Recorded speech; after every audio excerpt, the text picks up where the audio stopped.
Assalamualaikum warahmatullahi wabarakatuh. Ketemu lagi dengan saya Bang Lian di podcast animasi misteri. Nah teman-teman, kali ini kita kedatangan narasumber yaitu Bang Agil. Nah di sini Bang Agil akan bercerita tentang pengalaman misteri dia kalau dia pernah tinggal di kontrakan yang di sebelahnya itu pernah terjadi gantung diri. Nah, di sini Bang Agil akan bercerita nih teman-teman. Nah, tapi sebelum itu, buat teman-teman yang belum subscribe, ditunggu subscribe-nya, dan buat yang sudah subscribe saya ucapkan terima kasih banyak. Oke teman-teman, jangan lupa dibantu subscribe ya teman-teman ya. Oke, kali ini kita dengarkan Bang Agil bercerita tentang pengalaman misteri ya. Oke, dan buat teman-teman yang pernah punya pengalaman misteri juga bisa ikut komen di kolom komentar di bawah ini ya teman-teman ya. Jangan lupa komentar teman-teman ya buat yang punya pengalaman misteri. Oke teman-teman, sekarang kita dengarkan Bang Agil bercerita. Assalamualaikum warahmatullahi wabarakatuh. Perkenalkan, nama saya Agil. Nah, saya punya pengalaman misteri. Waktu itu ceritanya saya diajak kerja. Terus waktu itu saya diajak kerjanya malam. Kebetulan ada yang nyari orang gitu kan, dan saya minat sama teman saya, dan paginya kita langsung meluncur, kita langsung ke lokasi kumpul untuk berangkat bareng. Nah, kita berangkat bareng, tiba-tiba kita sewa angkot juga, kita sampailah di tujuan. Nah, di PT, di perusahaan. Nah, di perusahaan itu kita kerja, dan kita tuh belum nyari tempat tinggal, dan pulang dari PT itu sore, kita langsung cari tempat tinggal. Tapi ada dapat, dan itu seperti petakan lah gitu kan, kamar petakan gitu. Jadi kita beramai-ramai di situ. Nah, kita itu hampir sekitar 20 orang. Jadi di situ ada kamar petakannya dua-duanya luas. Kita dapat luas. Nah, kita dibagi dua di situ. Nah, kita belum tahu tuh tentang kisah kamar petakan itu kan, ke kontrakan itu gitu. Kita belum tahu kisahnya gitu. Jadi kita basic lah di situ kan, yang namanya anak muda gitu kan. Kita main gitaran gitu, terus kita kumpul-kumpul ngobrol bang di situ, kita ketawa ketiwi lah gitu kan di situ. Dan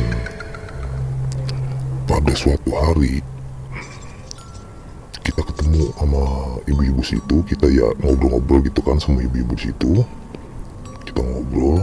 Nah, tiba-tiba ibu itu nanya, tinggal di mana deh gitu kan. Terus kita juga jawaban, di sana bu, yang ada kontrakan itu yang petakan gitu lah, kita bilang gitu. Oh, di situ yang tempat kemarin gantung diri ya? Ya sontak kita kaget, kemarin gantung diri. Wah, kita nggak tahu bu gitu. Tapi saya bener-bener kayak biasa aja gitu kan, kirain bukan di situ gitu kan. Tiba-tiba ada teman yang penasaran juga gitu kan, tentang orang gantung diri itu gitu kan. Dan ditanya lagi, itu yang gantung diri yang di mana? Itu yang kamar petakan itu kan, yang di sebelah sana gitu kan. Oh iya tinggal di situ gitu. Akhirnya saya pun ya sedikit percaya lah gitu kan, tapi belum percaya banget saya juga gitu kan. Dan pada akhirnya kita balik kan ke rumah, kita balik ke kontrakan gitu kan. Kita gitaran di situ, kita main gitar gitar, terus kita nyanyi, terus ada ketawa TV juga di situ. Ya berisik lah gitu kan. Karena rame, kita juga kan hampir 20 orang gitu. Dan udah malam, udah hampir jam 12 malam. Kita balik lah gitu kan, balik kan kita gitaran di depan. Begitu kita balik, dan di kontrakan itu juga kan akhirnya kita masih ngobrol gitu kan, tahu TV juga lah gitu kan. Dan kita ngerasa ngantuk tuh, kita langsung tidur. Kita tidur, tuh ada yang tidur di dalam kamar, terus ada yang tidur di luar juga karena orang juga kan banyak gitu. Di luar juga emang enak, masih enak. Nah saya tidur di dalam.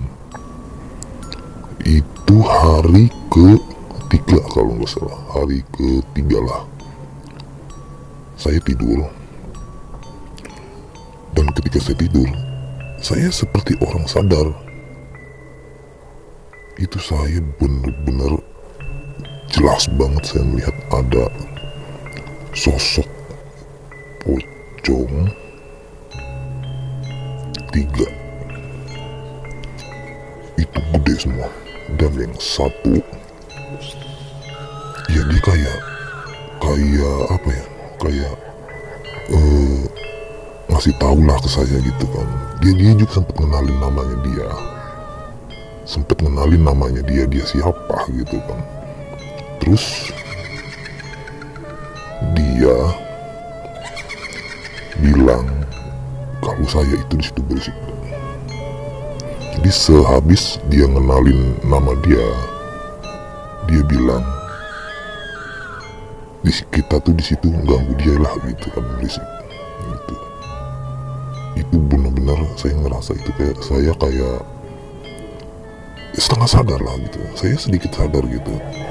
Ya mungkin kalau bahasa kitanya gitu ya direp-rep lah gitu kan. Itu saya jelas banget kayak denger lah gitu kan, dia ngenalin nama dia, terus kita juga yang di situ berisik ngeganggu dia, dan dia pun cerita kalau dia bener-bener gantung diri di petakan yang sebelah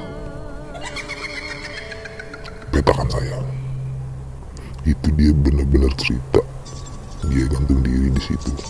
Itu saya bener-bener kaget pas ngedenger dia cerita begitu gitu kan. Soalnya saya meskipun saya tidur tapi saya setengah sadar gitu, saya seperti orang sadar gitu karena ya, saya juga berisikan ngeganggu dia, dan saya pun nggak awalnya kan nggak percaya kalau di situ ada orang gantung diri gitu. Pas ibu cerita itu juga saya kan belum percaya gitu, dan saya percaya pas saya mimpi, tapi saya seperti orang sadar.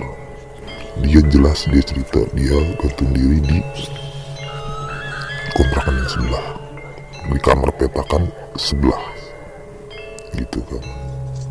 Bener-bener itu saya ngerasa bersalah juga karena saya berisik, tapi emang saya benar-benar nggak tahu gitu kan kalau sebelumnya di situ ada orang gantung diri.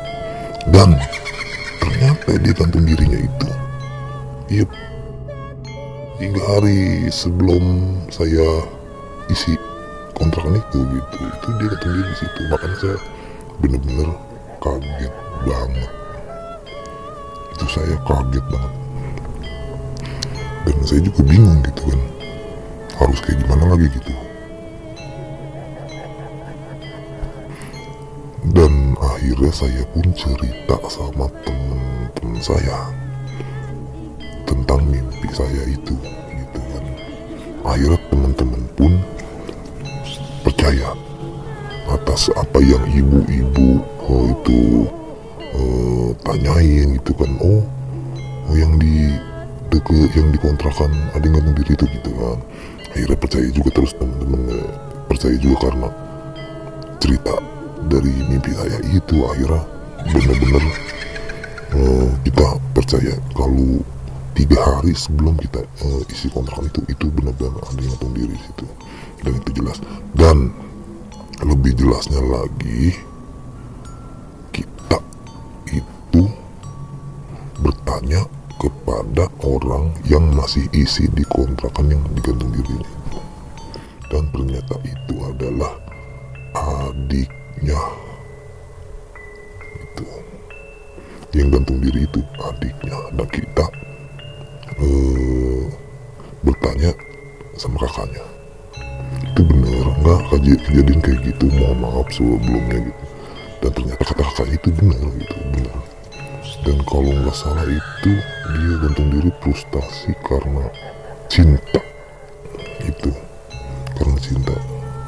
Dan kita juga nggak maksudnya nggak bertanya banyak gitu kan, soalnya dia juga kan masih suasana berduka gitu kan. Dan kita pun juga nggak nyangka gitu kan, benar-benar nggak tahu gitu kan, kalau sebelum kita isi kontrak itu ternyata itu ada yang gantung diri di situ gitu. Sedangkan si ibu-ibu yang nanya kontrak dimanapun ya kita juga benar-benar nggak tahu gitu kan. Dan ternyata itu benar gitu ya. Alhamdulillahnya sih ya, kejadian nggak begitu parah ya gitu ya. Alhamdulillahnya juga kita juga kerja di situ lancar-lancar aja gitu kan ya. Sekedar tahu aja, kalau udah tahu kayak gitu ya udah gitu kan. Tapi alhamdulillah pas kejadian mimpi saya itu, kita juga berisiknya itu nggak terlalu kayak biasanya gitu kan. Terkontrol lah gitu kan, terkontrol lah gitu, biasa aja gitu kan. Terus gitaran juga kayak mesti nggak sesering waktu itu gitu kan gitu. Jadi ya pokoknya suasananya alhamdulillah juga kembali normal lagi gitu kan. Alhamdulillah banget, dan sampai sekarang pun alhamdulillah semuanya normal aja gitu. Nah teman-teman, itu tadi cerita dari Bang Agil yang sudah bercerita tentang pengalaman misteri dia, kalau dia pernah tinggal di kontrakan yang sebelumnya itu di sampingnya pernah ada orang gantung diri. Nah teman-teman, kali ini kita mau tanya lagi nih sama Bang Agil nih, dia punya pengalaman misteri lagi apa enggak gitu. Oh ada. Jadi waktu itu kita itu ya waktu-waktu kita masih kecil lah gitu kan. Kita masih kecil, kita masih senang tuh yang namanya nginep di rumah teman, akhirnya nginep gitu kan. Kita juga tidur malam lah gitu kan ya. Waktu nggak kecil banget sih ya, agak besar juga gitu kan. Dan kita malam itu kita janjian besok pagi kita main bola yuk gitu. Itu kita janjian semua teman-teman, kita janjian. Dan pas paginya itu, nah paginya itu tuh belum pagi banget, masih gelap gitu kan, masih gelap. Akhirnya kita nyamper temen yang nggak ikutan nginep, kita nyamper ke rumahnya. Kita jalan di situ, itu kondisi masih agak gelap gitu kan. Kita jalan menuju rumahnya. Akhirnya tibalah kita kan di depan rumah dia, tapi belum deket jaraknya, masih agak jauh. Dan tiba-tiba di situ saya melihat teman saya itu udah bangun dan duduk di depan rumahnya. Itu kan ada bangku, dia duduk di situ. Sedangkan teman-teman saya yang lain itu tidak melihat itu. Jadi cuma saya aja yang melihat.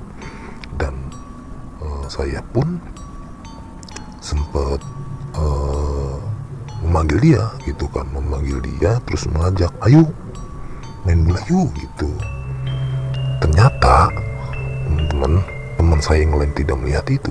Dia bingung kan, akhirnya dia lari ya, dan saya pun ikutan lari. Nah tapi anehnya pas waktu saya ajak dia untuk main bola itu, teman saya itu yang duduk di bangku, di situ dia cuma senyum-senyum aja, dia nggak bilang kayak gimana. Dan akhirnya kita pun berlarian. Alhamdulillah nggak terjadi apa-apa sih. Dan akhirnya kita semua kumpul di satu lokasi, dan masing-masing bingung gitu kan, bertanya sama saya, tadi ngomong sama siapa gitu kan. Saya jawab, tadi dia ada di depan rumah, emang pada nggak lihat? Enggak, saya lihat kok gitu. Terus saya bilang gitu, ya kita juga sempat berdebat gitu kan, karena saya lihat dia dan yang lain tidak gitu kan. Dan akhirnya siang gitu kan, siangnya kita ketemu sama dia dan ternyata dia masih tidur. Nah itu yang duduk di depan rumahnya itu siapa? Itu bener-bener kita nggak tahu. Kita nggak tahu harus gimana lagi, dan di situ pun kita yakin bahwa itu bukan dia. Nah saya juga kan bingung, itu siapa yang duduk di depan rumah dia gitu. Dan akhirnya pun saya yakin gitu kan, kalau saya juga percaya gitu kalau yang di depan rumahnya itu bukan dia, tapi makhluk halus yang menyerupai dia gitu. Sedangkan posisi dia masih tidur gitu tuh. Oke, itu tadi cerita dari Bang Agil. Terima kasih buat Bang Agil sudah bercerita di sini tentang kisah-kisah misterinya. Nah, sukses terus dan sehat selalu buat Bang Agil. Oke, buat teman-teman yang punya pengalaman misteri, boleh komentar di bawah ini ya teman-teman. Jangan lupa komentar ya teman-teman, buat yang punya pengalaman misterinya. Ditunggu komentarnya. Dan buat teman-teman yang belum subscribe, ditunggu subscribe-nya. Dan buat yang sudah, saya ucapkan terima kasih banyak. Oke teman-teman, jangan lupa dibantu subscribe-nya teman-teman ya. Terima kasih buat teman-teman semua, sukses terus dan sehat selalu.